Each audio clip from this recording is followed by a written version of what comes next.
Welcome to Kenton Teaches. Enjoy the video. You start by acting now. Trim a 6 to 8 inch tail and thread the needle so the short end is free. Push the needle through from the wrong side, leaving about 0. 5-inch tail tucked under. Make a small backstitch or a half knot within the seam allowance to anchor the thread. This prevents slippage and concentrates tension in the fabric, not the thread. Once anchored, make 1 or 2 compact stitches forward to set your starting point and maintain even tension. Now continue closing the seam with consistent technique. Take small, even stitches about 3 to 4 millimeters long, moving steadily along the seam line.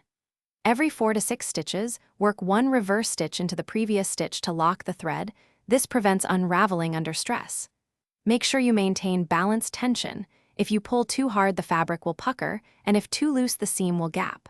Once you reach the end, prepare for finishing by aligning edges and trimming excess thread tails carefully.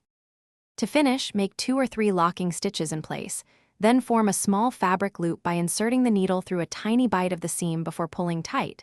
This buries the knot. Trim the thread to about 1/4 inch and tuck the tail inside the seam, then press flat to set the stitches.